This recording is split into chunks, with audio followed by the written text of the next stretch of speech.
Hello, everyone, and welcome back to another episode of Last Week in Esports. I'm your host, Trainer Jared TV, and this week was pretty small. We had an HCS major, we had Rocket League's The Draw, but outside of those, not too much going on. However, this week we've got some stuff coming up, and we'll highlight on that at the end. Without further ado, let's dive right into it. The Boston Major is only a few short days away, and we had the draw yesterday, or I guess over the weekend. Rizzo hosts a event called the Draw, and a lot of top teams from the world compete, and this one was no different. But incredibly so, Memory, who was a player for Shopify, has moved into a coaching role for Shopify. And then in turn, because of such, Gen.G played with Shopify in the draw. And not only did he play, he played incredibly well. Team Liquid did take the event and repping the TL. But Shopify did really well. They placed second, which is fantastic, especially with just, picking up Gen.G, Captain America himself. But pretty interesting move. A lot of people are speculating we're going to see a lot of roster mania this year. And so getting there, almost close. But we have the Boston Major starting here pretty shortly in just a few days. And I'm going to go ahead and tell you my predictions. I'm going to have a video out on that as well shortly. But in reality, I think Vitality are going to come in and perform out of their minds. Not only are they dominating the pitch in Europe, I think their bracket run looks pretty easy. And I don't think that they're going to have too much contention until the final day. And even then, being in the uppers on the final day, you're blessed. So I personally have Vitality going number one. I think it's a little bit of fanboying. I'm gonna be honest. They look incredible. It's not just that Zen is him. The team looks remarkable. I'm very excited to see that. I also have Optic and Space Station doing really well. I think that what Raw Greg does with Optic and that team and how they're coming together, if Magic Bear can perform this weekend, I think we'll see Optic do pretty well. SSG, I think, has the same thing with LJ.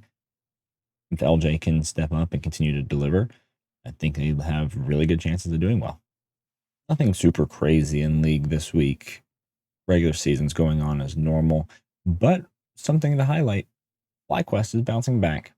Last week I talked about them going 0-6, but no one makes FlyQuest go 0-7.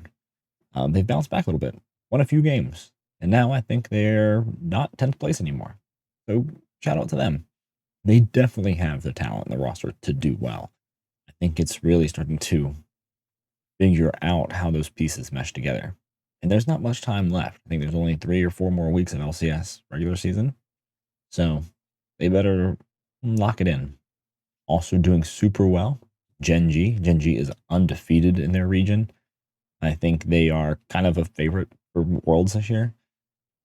FaZe is probably the best ADC in the world, besides Berserker from Cloud9, but it's okay. I think FaZe is incredible, and their team honestly doesn't look stoppable. Every game is a trounce in some way by Gen.G. But it's exciting. We've got only, a few months until Worlds. We're getting there, and these teams are going to have to start figuring stuff out, especially in North America and Europe, if they want to compete. And then last but not least, I do want to say this is one on a more serious note and kind of a trigger warning. So if you need to avoid that, please skip the end of the section. But Clid from HLE has been reported on that there are allegations of sexual harassment. Ashley Kang reported on this, and it turns out the accuser reached out to HLE about this as well, and HLE has not said anything. And I think at this moment still there is no response from Clid or HLE. But pretty serious allegations. I believe there's some receipts from the girl. So that's going to be something we need to, keep an update on. Interesting that Clid and more so HLE has not said anything. I think HLE has removed a video with Clid on it, but that's about it. So we'll keep up to date. We'll see what happens over the next week, if anything happens. Um, but Ashley King reported on that one, so we'll be, keeping up and following up on that. The Halo Championship Series returned this weekend with HCS Arlington, sponsored by Optic, and pretty fantastic event. Let's give them credit where credit's due. However, the event was sponsored by Optic, and Optic bows out early with a pretty lackluster performance. But let's really give more credit to FaZe. FaZe go back-to-back champions of HCS. We'll see what happens in the future, but I think the top two teams are arguably very solidified. It's been FaZe and SSG. Now, Optic has looked good, and they have looked very good in the past, and they still are a top team. But I think their performance this weekend left a little bit to be desired, especially from a team that's going to be a top 3 team. So we'll see what they have to offer and what they can, get back to. We have, I think, a month until the next event, which is going to be in Salt Lake City, Utah. SSG sponsoring that one. Hopefully, maybe they can walk away with a trophy. But overall, a really good event. I think the Halo team really has a great idea on what people want to see, and especially Optic. I mean, they hosted the event, and they really go all out. Obviously, the green wall is there, but it's more than that. The Halo events are really good, considering the state of the game. I think they do a fantastic job. Production value, I would argue, when I talked about it last week, they should probably bump up some of the production value. Just the in-game production value. Post-game lobby, no idea.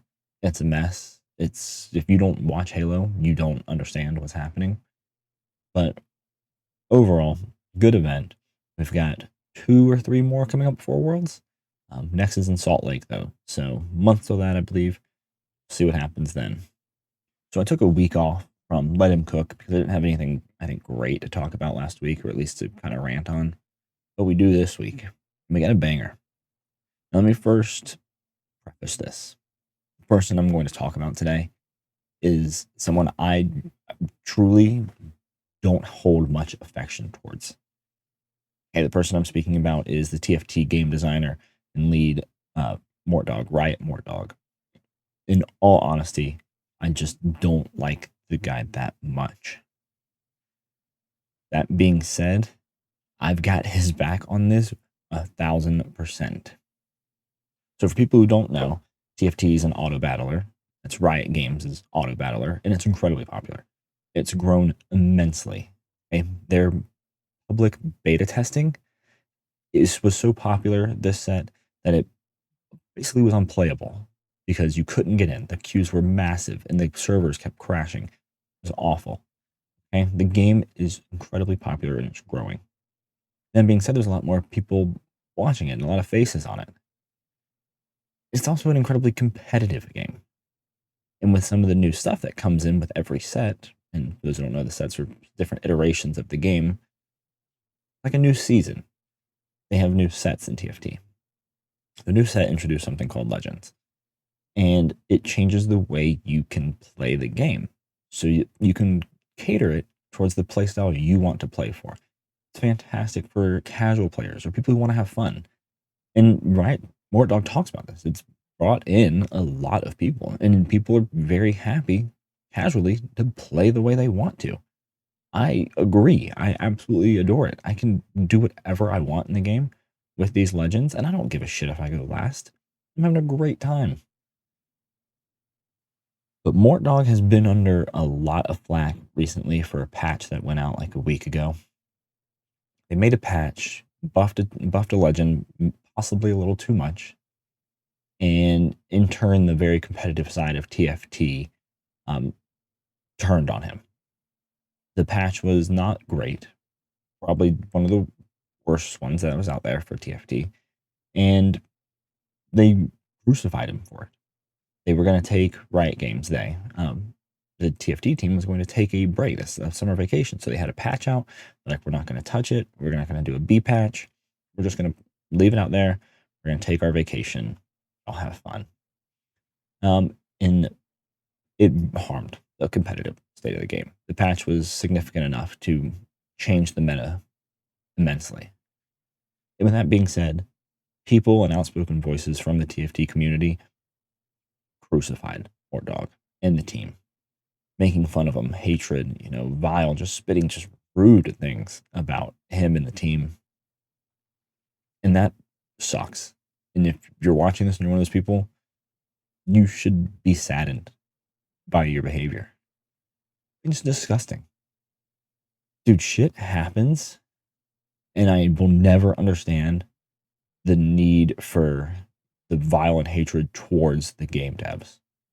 I'm not going to lie. I've played games that made mistakes, and I will say things to myself, and I will say them to my friends.